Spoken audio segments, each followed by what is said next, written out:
Hello viewers, রূপালী kitchen থেকে আমি সবাইকে স্বাগত জানাই। আবারও আপনাদের সামনে হাজির হয়েছি দারুণ একটি রেসিপি নিয়ে। আজকে আমি আপনাদেরকে বানিয়ে দেখাবো চাল ভাজা।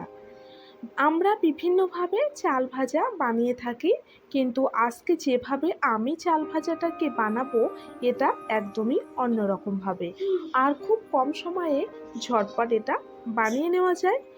আর আমার ভিডিওটা ফলো করে কিন্তু যে কেউ বানিয়ে নিতে পারে, আর এটা সন্ধ্যাবেলা চায়ের সঙ্গে ভীষণই ভালো লাগে। তাহলে পুরো ভিডিওটা না টেনে সম্পূর্ণটা দেখে নেওয়া যাক।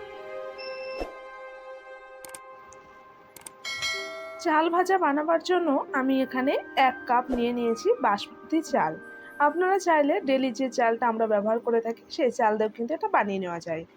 চালটা আমি 10-15 মিনিট পানিতে ভিজিয়ে রেখেছিলাম, আর আমি 2-3 বার খুব ভালো করে ধুয়ে নিয়েছি।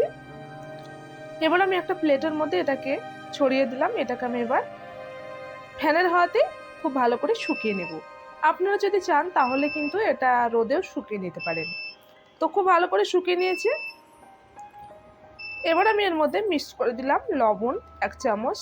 লবণটাও হাত দিয়ে খুব ভালো করে চালের গায়ে লাগিয়ে নিয়েছি।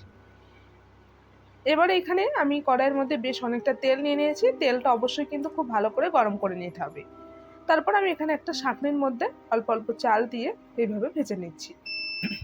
অবশ্যই কিন্তু এরকম একটা ছাঁকনি, এটা ভাজতে ছাঁকনিটার কিন্তু প্রয়োজন আছে, তার জন্য এরকম একটা ছাঁকনি আপনারা নেওয়ার চেষ্টা করবেন।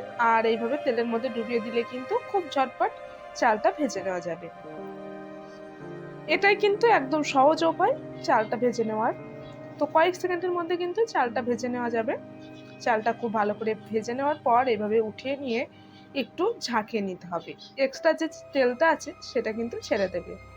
তারপর ওটাকেও নিয়ে নিলাম। সেম প্রসেসে আবারও আমি চালটা দিয়ে দিয়েছি, আর এইভাবেই কিন্তু সব চালগুলোকে ভেজে নেব। অবশ্যই কিন্তু অল্প অল্প চাল দিয়ে এটা ভেজে নেওয়ার চেষ্টা করবেন।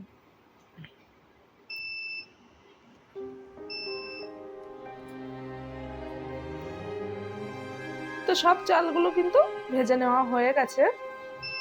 এই একই তেলে আমি দিয়ে দিচ্ছি বেশ অনেকটা কারি পাতা।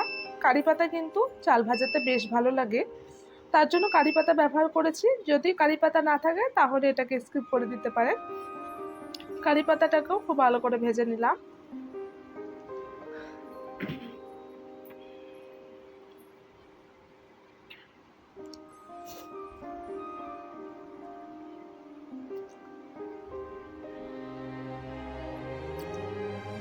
এই চাল ভাজার উপর আমি কারি পাতাটাকে নিয়ে নিলাম।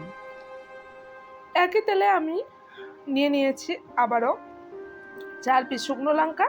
শুকনো লঙ্কাটাকেও নাড়িয়ে চাড়িয়ে একটু ভেজে নেব।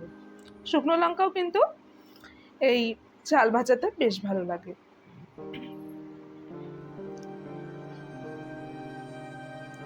একই সঙ্গে বেশ অনেকটা চীনাবাদামও নিয়ে নিয়েছি। তো চীনাবাদামটাকেও আমি খুব ভালো করে লাল করে ভেজে নেব। বাদামটা ভাজতে একটু বেশি সময় লাগে, তো আমি 1-2 মিনিট এভাবে নাড়িয়ে চাড়িয়ে আমি এটাকে ভেজে নিচ্ছি।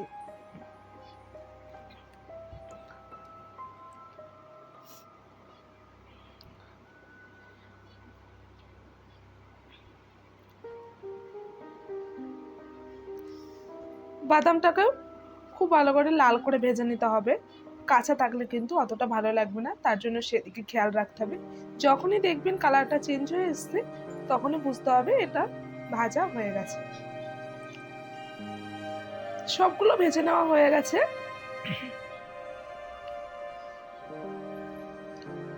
তো দেখুন, এটা দেখেই তো বুঝতে পারছেন এটা কেমন হয়েছে। খেতে ভীষণ ভালো লাগে। অবশ্যই এইভাবে ঘরে ঝটপট কিন্তু চাল ভাজাটা বানিয়ে নেওয়া যায়, আর একদমই কিন্তু দোকানের মতনই হয়েছে। একদমই সময় লাগে না, ঝটপট যে কেউ কিন্তু এটা বানিয়ে নিতে পারে। আর এটা অনেকদিন পর্যন্ত কিন্তু সংগ্রহ করে রাখা যায়।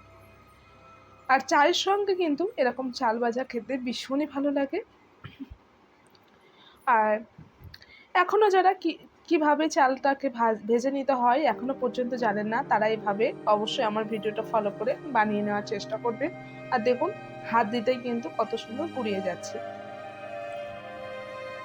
তো আজকের এই রেসিপিটি আপনাদের কেমন লেগেছে কমেন্ট বক্সে জানাতে কিন্তু একদমই ভুলবেন না।